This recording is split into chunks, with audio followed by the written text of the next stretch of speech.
اعوذ باللہ من الشیطان الرجیم بسم اللہ الرحمن الرحیم کیف تکفرون باللہ وکنتم امواتا فاحیاکم ثم یمیتکم ثم یحییکم ثم الیہ ترجعون۔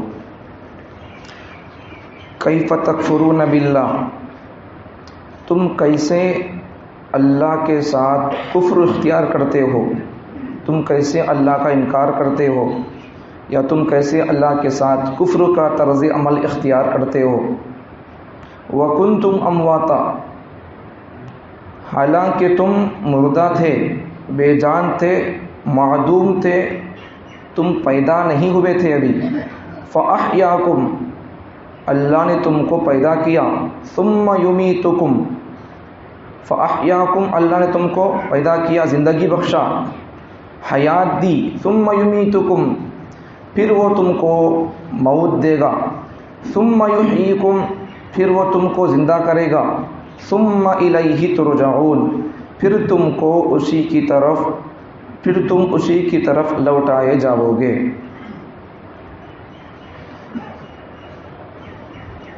ایک بات، تم کیسے اللہ کے ساتھ کفر اختیار کرتے ہو۔ دوسری بات، جبکہ تمہارا وجود نہیں تھا، اللہ تم کو زندگی بخشا۔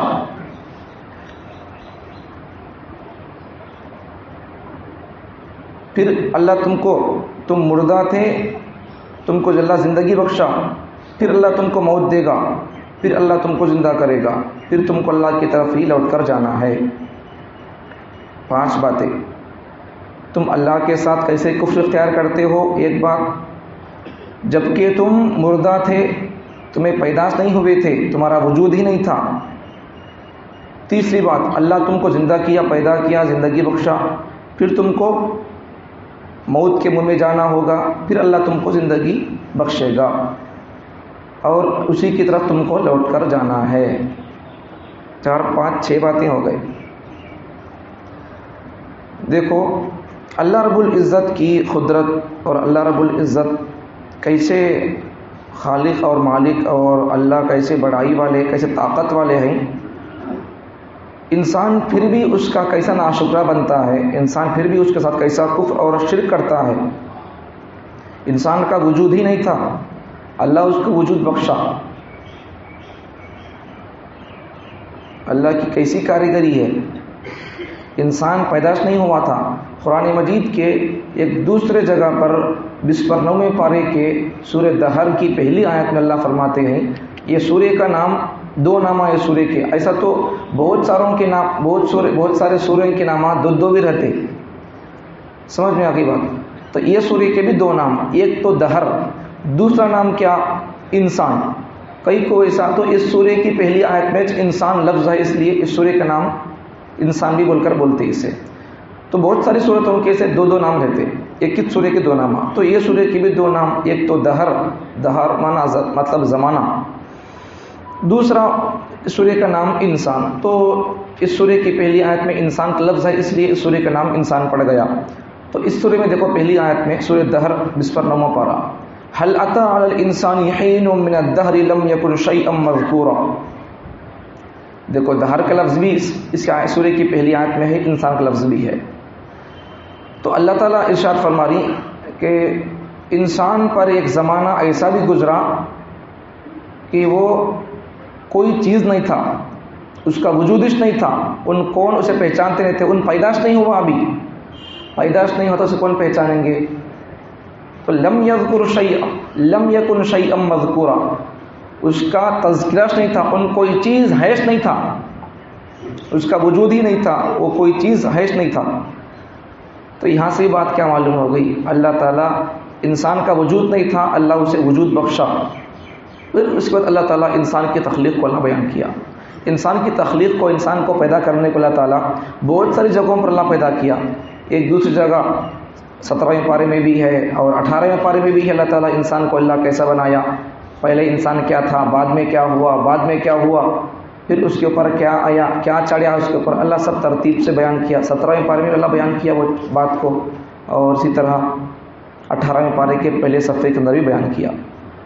تو دیکھو اللہ تعالیٰ کیسا انسان کو عجیب و غریب خلقت سے پیدا کیا. اسی طرح 24 پارے میں بھی ہے.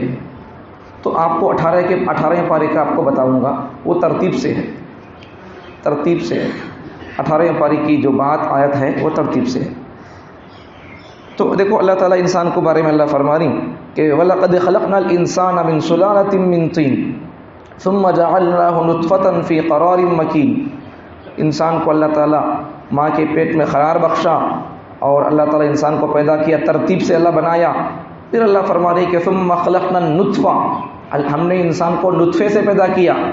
علقہ، پھر وہ نطفہ کیا ہوا، منی کا قطرہ کیا ہوا، یہ گوشت کا لوتھڑا بن گیا. فخلقنا العلقۃ مضغہ، پھر وہ گوشت کا ٹکڑا جمع ہوا خون بن گیا، اور جمع ہوا خون پھر گوشت کا لوتھڑا بنا. فخلقنا المضغۃ عظاما، نطفہ جمع ہوا خون، پھر گوشت کا ٹکڑا، پھر اس گوشت کے ٹکڑے پر ہڈیاں چڑھایا اللہ تعالیٰ. فکسونا العظام لحما، پھر اس ہڈیوں پر اللہ پھر گوشت رکھا. سمجھ میں آ گئی بات؟ نطفہ تھا، اللہ اسے جمع ہوا خون بنایا، پھر اللہ گوشت کا ٹکڑا بنایا، پھر گوشت کے ٹکڑے سے اللہ تعالیٰ ہڈیاں بنایا، ہڈی چڑھایا اس کے اوپر، پھر ہڈی کے اوپر اللہ پھر ایک چمڑا چڑھایا. دیکھو اللہ کی کیسی کاریگری ہے، کیسی تخلیق ہے. اللہ وہی فرما رہی ثم انشأناه خلقا آخر، پھر تم کو دوبارہ زندہ کیا جائے گا. فتبارک اللہ احسن الخالقین، کیسی بابرکت ہے وہ ذات. احسن الخالقین، بہترین انداز سے پیدا کیا اللہ تعالیٰ. ثم انکم بعد ذلک لمیتون، پھر تم کو مرنے کے بعد تم کو موت دی جائے گی. موت کے بعد پھر کیا کیا جائے گا؟ تم کو اٹھایا جائے گا. ثم انکم یوم القیامت تبعثون، قیامت کے بعد پھر تم کو اٹھایا جائے گا. تو کتنے جگہ قرآن سے ثابت ہوتا ہے موت کے بعد زندہ ہونا، یہ قرآن سے ثابت ہوتا ہے. دیکھو اللہ تعالیٰ اتنی چیزیں ہم کو ترتیب سے اللہ بنایا ہے، تو پھر ہمیں اللہ کا انکار کیوں کرنا، اللہ کے ساتھ شرک کیوں کرنا اچھا نہیں لگتا.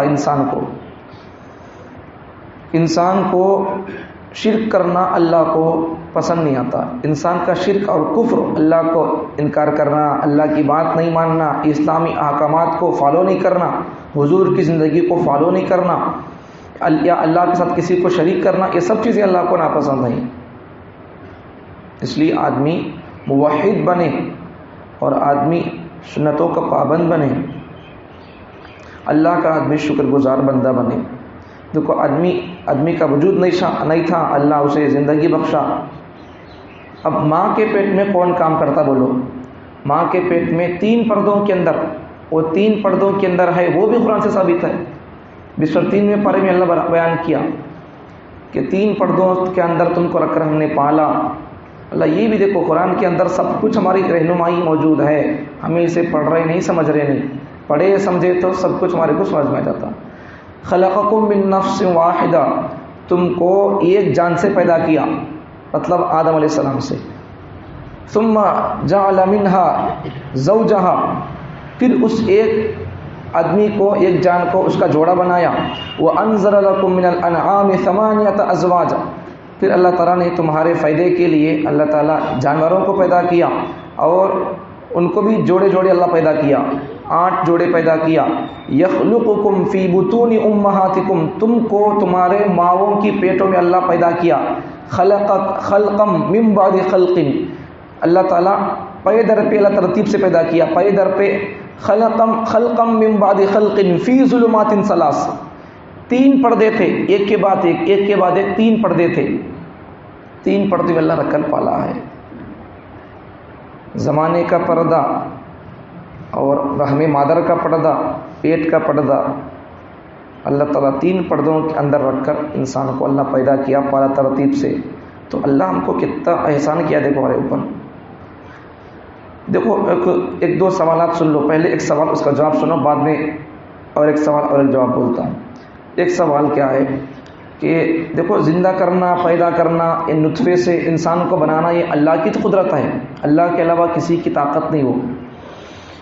انسان کب بنتا ہے، ماں کے پیٹ کے اندر کیا بچہ ہے، یہ کون بول سکتے نہیں، اللہ کچھ معلوم، یہ بھی علم اللہ کچھ ہے، یہ بھی قرآن سے ثابت ہے۔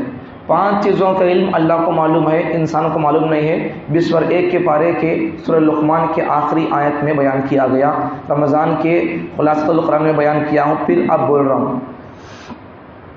دیکھو اللہ تعالیٰ انسان کو پیدا کیا تو عام طور پر دیکھو آج لوگ کیا سمجھتے، انسان کے پیٹ کے اندر مرد بچہ ہے، بے کو بچی ہے، بولو بولے تو یہ کس کی بھی طاقت، کس کا بھی علم نہیں۔ اب لوگوں سوال کیا کرتے، اسکیننگ کرتے تو اسکیننگ کے ذریعے سے معلوم ہوتا تو بول کر سوال کرتے، اسکیننگ کرتے، اسکیننگ کے ذریعے سے معلوم ہوتا تو بھائی بول کر بولتے۔ تو ہمارا جواب اور ہمارا ان کے جواب پر سوال یہ ہے، ہمارا جواب بھی اور ان کے جواب پر ہمارا سوال۔ جو لوگ بولتے ماں کے پیٹ کے اندر بچہ ہے، بچی ہے، کیسے معلوم ہوتا، اللہ کو معلوم ہوتا، تو کیا بولتے جواب انہوں، اسکیننگ کے ذریعے سے معلوم کر سکتے تو بول کر بولتے۔ ان کے جواب پر ہمارا جواب اور ہمارا سوال بھی کیا، اگر تم کو طاقت ہو تم کب بتاتے ہو، بچہ بن جانے کے بعد بولتے ہو، اسکیننگ کر کے بچہ ہے بچی ہے۔ اگر تم کو طاقت ہو تو جس دن ایک مرد کے پیٹ سے اس کی بیوی کے رحم میں جب منی کا خطرہ پہنچتا ہے تو اسی دن بتاؤ بولو، کون سا ایسا ڈاکٹر ہے کہ اس کا ہاتھ ہوا تو بتاؤ بولو، جس دن مرد کی پیٹ سے نکل کر منی کا خطرہ اس کی بیوی کے رحم میں جاتا ہے پیٹ میں، تو اس دن بتاؤ بولو اس خطرے سے کیا پیدا ہوتا۔ کسی کی طاقت بتا نہیں سکتی، کسی کی ڈاکٹر بتا نہیں سکتی، سمجھ میں آ گئی بات، اللہ کی طاقت بتا سکتی ہے، اللہ کچھ معلوم۔ اب اس دن کی ملاقات سے، اس خطرے سے، ماں کے پیٹ کے اندر جو خطرہ گیا، اس خطرے سے کیا بنتا ہے اللہ کو معلوم ہو، ساری چیزیں اللہ کو معلوم، انسان کیا جانتا ہے۔ تو ایک تو یہ سوال جواب ہو گیا۔ دیکھو زندگی موت یہ سب چیزیں اللہ کی چاہیے، اللہ نے پیدا کیا ہے۔ اللہ کو پہچاننا، اللہ کی توحید کو، اللہ کی معرفت کو پہچاننا بہت آسان۔ آدمی اپنی موت کو، حیات کو سامنے رکھ کر اللہ کو پہچاننے کا ہنر جانتا نہیں ہے، تو پھر آدمی آسانی سے اللہ کو پہچاننے کا ہنر سمجھے، ہنر جانے۔ زمین کو دیکھو کتنی بڑی ہے، کتنی کشادہ ہے، تو اس کو پیدا کون کیا، کہاں گئے تو وہ زمین دستی رہتی ہے۔ ایسا ہی آسمان کو دیکھو، بغیر ستون کے اللہ پیدا کیا، تو اس کو کون پیدا کر سکتا ہے۔ انسان کی اگر انسان سوچا بولے تو توحید کا آدمی علم مدار بن سکتا ہے، اللہ کی معرفتوں سے مل سکتی ہے۔ ہاں بھئی اتنا بڑا آسمان بغیر ستون کے انسان کا کام نہیں ہو سکتا ہے، انسان کی کاریگری نہیں ہے، یہ خدا کی خالق اور خدا کی کاریگری ہو سکتی ہے۔ انسان اگر اللہ کی معرفت کو، اللہ کی توحید کو اپنانا اگر چاہے، اسے حق کی اگر تلاش ہے، اللہ کی اگر اسے تلاش ہے، تو انسان ایسا اللہ کی پیدا کر چیزوں کو انسان جانتا پہچانتا ہی اس کو دیکھ کر اللہ کی معرفت آدمی حاصل کر سکتا۔